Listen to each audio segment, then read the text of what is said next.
Hey guys, so I'm here at Fossil Butte National Monument.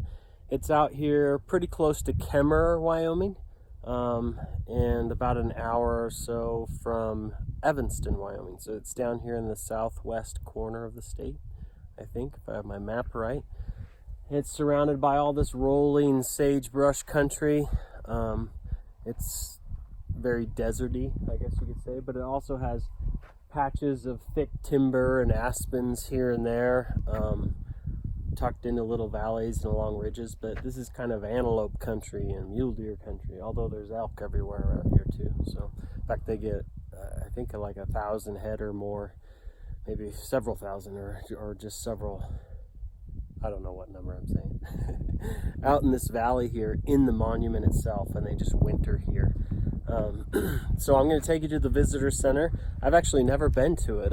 We come out here to hunt a lot as a family. We live an hour and a half north of here, up near Jackson Hole, in the mountains, but we come down here quite often. So let's go see the National Monument. They have a whole bunch of fossils here that they've dug up. There's private quarries. If you remember Warfield Fossils, I took you on that field trip last year. He lives nearby me.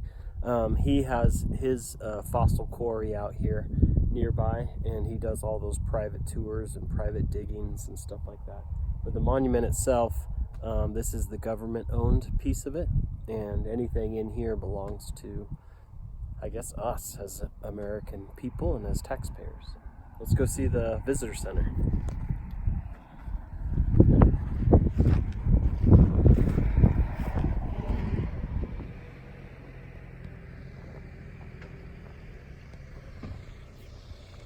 So the visitor center sits here, tucked up right in this valley, and the Highway 30, I think it is, rolls right down there in the bottom of this valley, and Kemmerer's like 15 minutes that way. So, as I said, I've never been in here before, so this will be just as interesting to me as you. So let's see what they have to offer us. They have a lot of these signs scattered along the road that tell you about different things in the park and the ages of, I'm assuming, geology and different fossils and so forth. But you can press pause on these things and read them.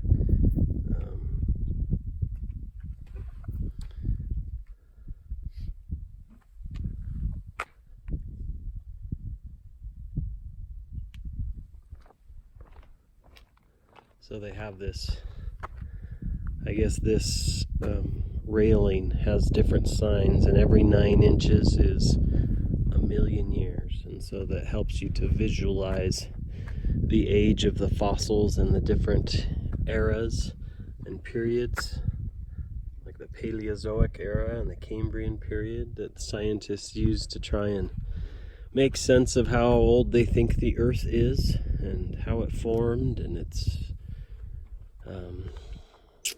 changes over time and so forth. So 530 million jawless fishes,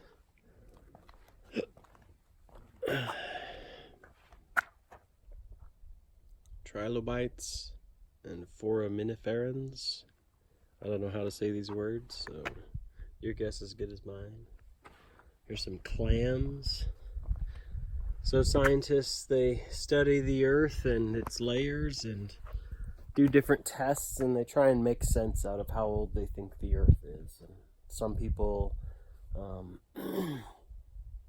discount that, sometimes for religious reasons. They feel like it's only thousands of years old, but most of the world now, based on scientific data, kind of they at least accept the fact that scientists are trying to make sense out of it, and they think the Earth is really, really old. So millions and millions of years old. So it's kind of interesting. They have a bunch of displays outside. I always worry about being too boring by showing you too many displays, but if you'll press pause, you can read that. And then you can press pause and read that. And then they have these different timelines and little little histories of the people who came and did some digging and exploring and so forth, and kind of laid the foundations for what is here today. And they have this display inside of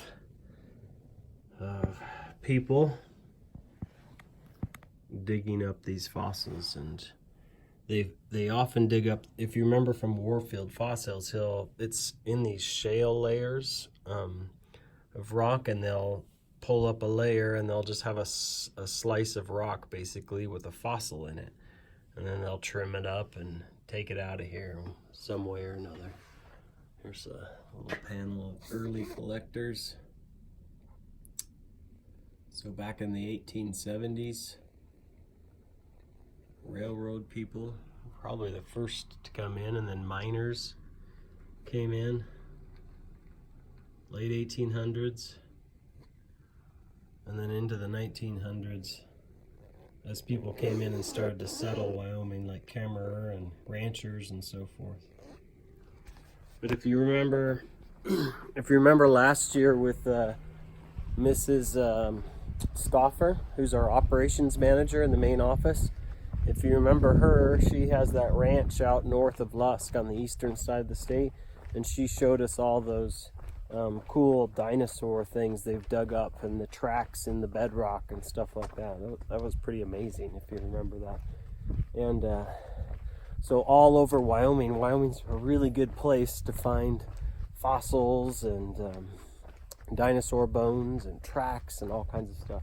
Just whatever layers of history in the Earth's creation or development and change, a lot of it's exposed in Wyoming, so it's kind of a cool thing. I think this is the visitor center. Let's go on in. Cool things here. I was telling you all the elk that come in. They pull down out of the mountains nearby and these little canyons and draws, and you can actually come here and hear them bugling nearby. I was here a week or two ago hunting, and we could hear them bugling and so forth, so it's kind of cool. So here's the inside of this building. It's kind of cool roof, and they have different fossils all through here. This is a pretty large one. Soft-shell turtle, it says that is.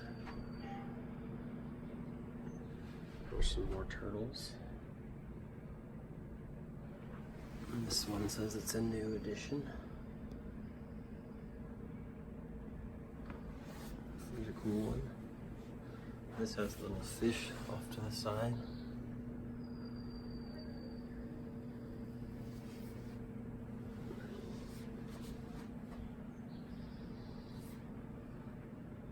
Pond turtle. So not all of them are perfect like this one. Sometimes they'll just find a piece. I don't know if you remember. If you remember from Warfield Fossils, he told us that sometimes he just has chunks and pieces, but quite often he gets the whole thing. So if you remember at Warfield, he found a lot of fish. And so, you know, the fish looked like that in real life, and then they find them, the fossils, and it's kind of the shape and outline and texture of what remains of the fish compressed in that stone. Here's this fossil is actually of the swimming tracks. So if it was the mud on the lake bottom before it hardened, the water evaporated, the fish swimming back and forth would have made those streaks, just like the footprints of a dinosaur would be left in the rock. So when you can actually see kind of like the little plating of its scales, a gar, the gar still exists. I was just watching a fishing show, and the guys were in Georgia, I think on the Savannah River, and one of them caught a gar, and it just looks like this dinosaur looking thing, because they're just an ancient animal that's still alive today. Anyway, they have all of these fossils in here, you can see. There's a big fossil. This is a crocodile of some kind, crocodilian. pull back out, it's Now, what is the very first thing pretty darn tall. that you have to do to become fossilized? Absolutely. Good job. So, we're going to talk about these fishes right here. So, they're just swimming along, having a great old time in Fossil Lake, but then one of them decides to die.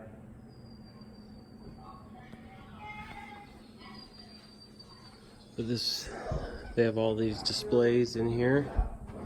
It's kind of an imperfect, broken up one.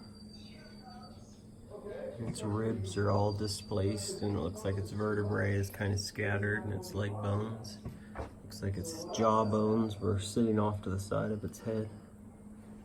But then other times they're very put together. The ribs in place, the vertebrae, the jaw and the teeth are all attached to the skull. Even the toe bones, foot bones are there. And then this intricate tail. It's all still in place.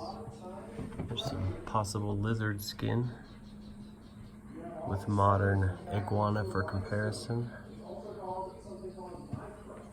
There's a little guy.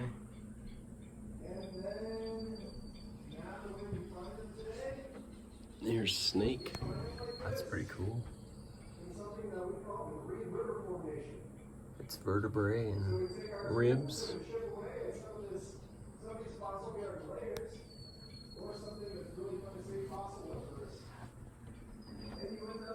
Booth shows you a bunch of plant life. There's a giant palm frond, I think it is. Yep, that's what it says it is.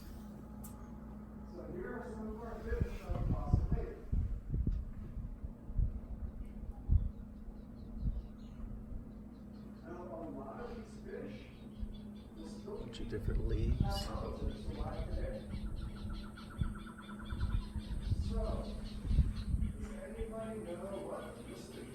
A lotus fruit. It's kind of cool.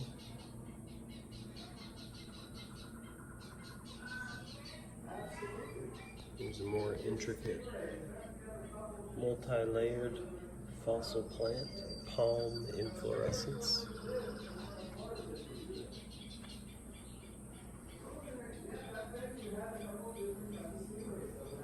This looks very much like a leaf we'd see around today.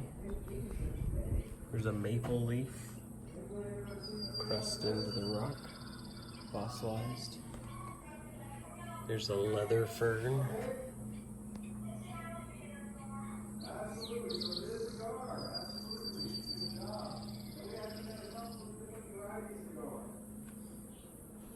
There's another palm frond, pretty big. So they tried to recreate what it might have looked like. You know, there's a turtle, and then it's fossil, and then the different plant life and vegetation. There's a pond turtle.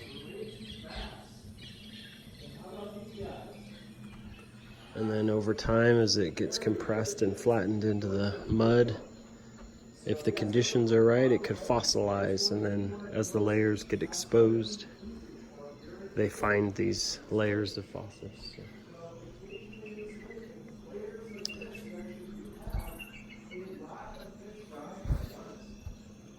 Trying to find something interesting for you to see. So they have all these little tiny fossils and some information in here about how you can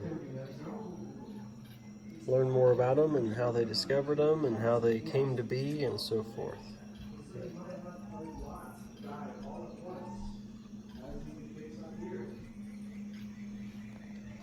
So they have all these displays in here. Anyway, I always worry about in museums like this or visitor centers about showing you too much or too little, so I'll keep moving around and try and show you some other cool stuff. We're back here at this one display. I didn't show you this one on the bottom here. It's an early horse. Obviously a small one. They have not lost their form. All the scales can be on there. So if you want to say articulation is kind of like art. And this are Here's a caiman, sorry, which we still have today. will be in this perfect form. Of sorts. So a couple other cool things we had some vicious creatures in this lake. There's a bat. Out the teeth Look at this. on that. That's pretty cool. That would be related to a family of aromatas, which are found in the Indo-Pacific areas. So if you look at Indonesia and Australia, Here they have it's a totally random a guess kind of a here. working lab, it looks like, How where big they're do you think the turtle working is? on these fossils and exposing the bones and so forth. If you remember from Warfield Fossils, he has a whole group of people in there working on them in his lab. So they have private labs, and then they have government funded labs like this. So it's kind of cool with their different pieces of equipment that either grind away or that blow away the rock and expose Now the there's fossil. some very interesting notes about our turtles. We had 7 different varieties of turtle from Fossil Lake.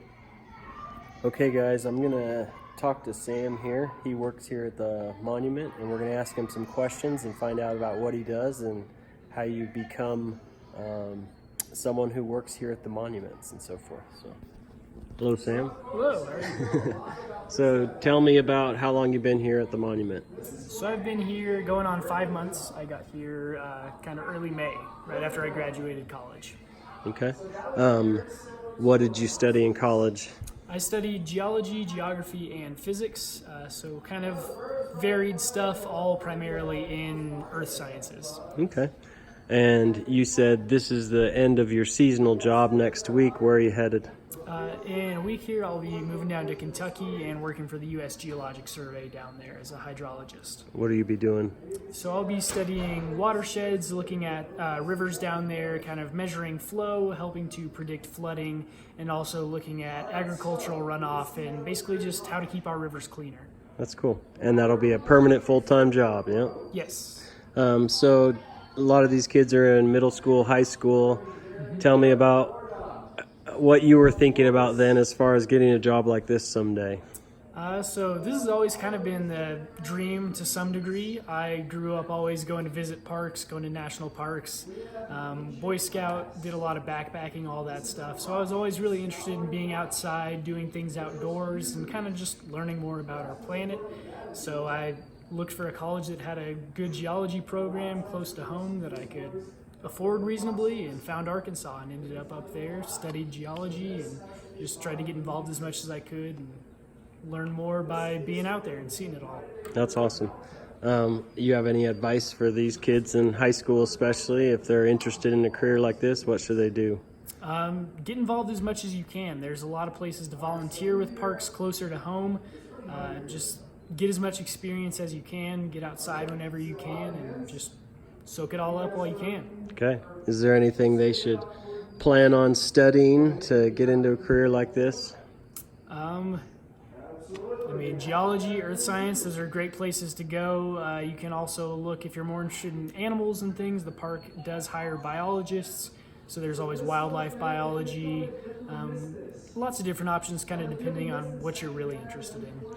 I noticed there's some hiking trails to do. You said there's something special going on during the summer months. Can you talk about that? Yeah, so from Memorial Day to Labor Day on Fridays and Saturdays, we have a research quarry where our paleontologist intern will be working up there. So this past summer, she's spent all those weekends up there actively excavating fossils and found, I think, around 85 fossils while she was working up there and digging down through the rocks. So that's, you said Memorial Day through Labor Day? Yes. On Fridays and Saturdays? Mm-hmm. In the summer, they can come and visit then? Yeah, absolutely. What else would you recommend if they come visit the park? If you come visit the park, always get outside, take a hike, see what you can see. We have two main hiking trails. We've got our historic quarry trail, which is great if you're interested in the cultural history and geology. You can see a quarry that was once used by one of the original settlers out here, David Haddenham, his cabin where he lived, and see where the fossils were found. If you're more interested in just seeing some wildlife, our nature trail has an aspen grove. We've got moose up there. We've got elk, pronghorn, all different types of animals move through here. And then we saw the little sign for the elk bugling. Tell us about that. Yeah, so for the last couple Saturdays and this Saturday as well, we have a program during the evening. You can come out, you can hear the elk bugle. So we're in their rutting season where they're trying to mate, and they do sort of a call to mates to let them know that they are there and available, and also sort of to signal to the other males in the area that they are ready to fight if they need to. So they'll be out there kind of hooting and hollering. You can stand out on the back porch there and watch them, hear them, and then we have a short presentation that will give a little bit more information about their habits and sort of their place here in the monument. How many elk come in and winter here in this little monument? We see about 1,000 elk move through here over the course of a winter. Okay. Any of the other animals come here to winter? They're going to be the main ones that winter here. Our deer tend to actually move out of the monument during the winter months, especially with elk moving in. Gets a little bit too much competition for food, so things tend to spread out a little bit, minus those elk. Okay. All right. Any last words for these kids? If you're interested in it, definitely do it. It's something great to do. I've loved every second of it, and there is jobs out there, so find them. Cool. Thanks, Sam. Mm-hmm. All right, guys. That was a cool interview. Hopefully you found it interesting. Come visit the monument next time you're in southwest Wyoming. It's a cool place. See you guys. Thanks for coming.